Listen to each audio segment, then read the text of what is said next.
Some Yankees fans have been speculating that this could be it for Giancarlo Stanton, whereas another former Yankee, Anthony Rizzo, he could be forced into retirement. I'm not joking. That's basically what it sounds like. Also, rumors have been swirling that Nolan Arenado could be a Yankee by the end of the week. We have updates on Roki Sasaki, his first time pitching against big league hitters. Kris Bryant has a brand new batting stance, and my oh my, did it work. Jordan Montgomery has lost, what, 25, 30 pounds? And also, we have an update on the ABS system. Max Scherzer, he does not like it, but honestly, does Max Scherzer like anything? This is MLB Recap. We recap baseball every single day, so if you don't want to miss anything, do me a favor, hit that subscribe button. Don't forget that Recap is brought to you by SeatGeek. Save yourself 20 bucks off spring training tickets using code Fuzzy, and if you're brand new to Underdog Fantasy, all you gotta do is download it to your phone, use code Fuzzy, and you unlock a bunch of free stuff. Now, we do have a free agency update. Kyle Finnegan is going back to the Nationals, the same team that non-tendered him. So the reason why they said we're gonna give you a non-tender is they did not want to pay him $8.6 million,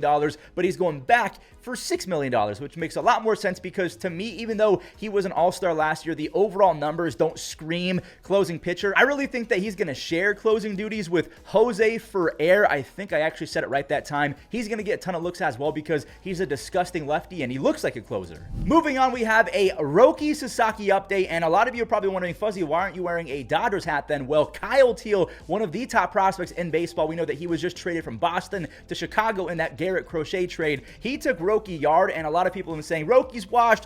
Dude, this is Kyle Teal. Kyle Teal hit 407 his senior year in college. He hit 363 his first pro season in 2023 and had a pretty good 2024 as well. It's Kyle Teal. He absolutely rakes. Roki's going to be fine in my opinion, but then it got me thinking, what if Roki isn't as good as we all think he's going to be? Because I heard some rumors that Roki was in meetings with teams asking them, how can you get my velocity back to what it was a few years ago? Apparently the fastball velocity has dipped. It's not 101 anymore. So that was a big question that Roki was asking. Can you fix me? But yeah, I just wanted to show that because Kyle Teal, and honestly, the White Sox farm system looks pretty good right now. Yeah, wonder how they got there. We're almost to Giancarlo Stanton and the elbow injuries that could cause an early retirement. Anthony Rizzo, Nolan Arenado. But before we talk about that, the #1 overall pick from last year, Travis Bazzana, is officially on the board, a 445-foot tank in spring training. And then after I put out that tweet, he followed me on Twitter. Like, I'm not gonna lie, I fanboyed a little bit. I'm a Travis Bazzana super fan. Like, this guy's gonna be so good. Also, one more really high draft pick from last year, the 14th overall pick, Cam Smith. Man, he's got a mighty cut. He had a multi-home run game, and if you guys don't remember, he was involved in the Kyle Tucker trade, so watch him absolutely go off with the Astros. Also, Roman Anthony had a pretty good game as well. He's showing off all of the tools. He had an RBI single, and then I believe he had a web gem out there in left field. So yeah, Masataka Yoshida,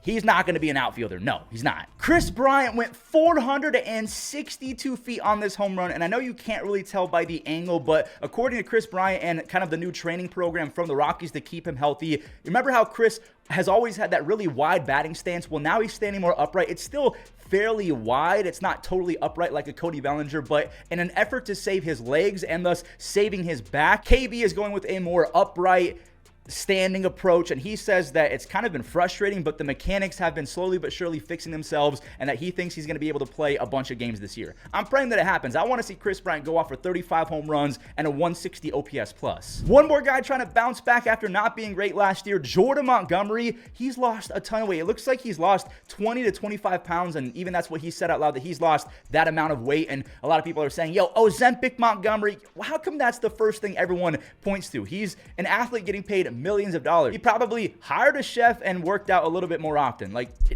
come on, not everything's Ozempic, guys. All right, here we go. We got to talk about Giancarlo Stanton and the fact that he's back in New York for a couple different reasons. According to Aaron Boone, he said that first, he was in New York to get an evaluation for tennis elbow in both of his elbows. Then he said it was a personal matter, so normal Yankee activity. We don't know what's happening anytime a player gets hurt. It's just they'll be back sometime. Even Aaron Judge spoke on this. He said that he's been texting Stanton and that he just wants a healthy Stanton in the middle of the season. So does that mean they're not going to have Stanton for the first half of the season? And Yankees fans have been taking it to heart and saying, hey, there's a reason why Nolan Arenado is on the travel team against the Yankees today. Again, Arenado is on the travel squad 2.5 hours away facing the Yankees, and everyone's saying this is an audition. If they don't get Arenado now, they're not going to get him in July when the trade deadline comes around, because Cashman, even though he has cooked this offseason despite losing Juan Soto, he's going to hit us with the classic Cashman-ism of, hey, getting Giancarlo Stanton back is like getting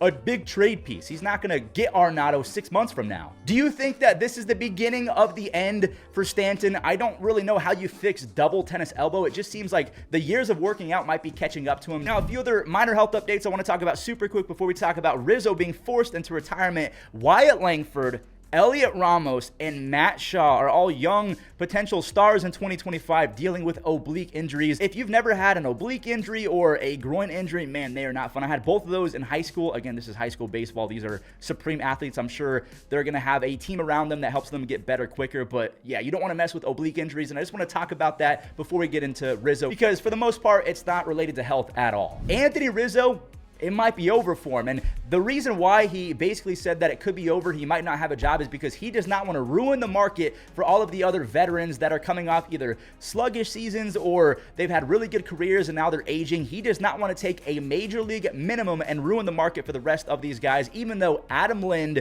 Brandon Belt, those were older guys who raked, but they never got a job again because I'm assuming they didn't want to lowball themselves and ruin it for the others because they've already made enough money. If they lowballed themselves, again, that tanks the market for older guys. Anthony Rizzo might be suffering from the same fate, which bums me out because he was almost to a 40 WAR on Baseball Reference. He's a 4-time Gold Glover, a Platinum Glover. He almost racked up 350 doubles. He has 303 home runs, a 361 on base percentage for his career with 1,700 base hits. I want him to get another chance because he's got Hall of Fame potential, and if he somehow has a Albert Pujols-like resurgence towards the end of his career, he could get those last stats that he needs. But yeah, after essentially hinting that he's only getting the MLB minimum after struggling the last few years, we might not see Rizzo anymore, which is sad. Not everyone can be Max Scherzer, someone who plays into his 40s. Now, I do want to show Scherzer's Toronto debut. I think he had 4 strikeouts, something like that. Over the course of his little outing, he lost a few ABS calls. That is the automatic ball strike system. And of course, he complained about it. It really feels like Max Scherzer has an issue with everything. Even though the rules are implemented, there's like a short amount of rage, and then everything becomes natural and normal again. Like,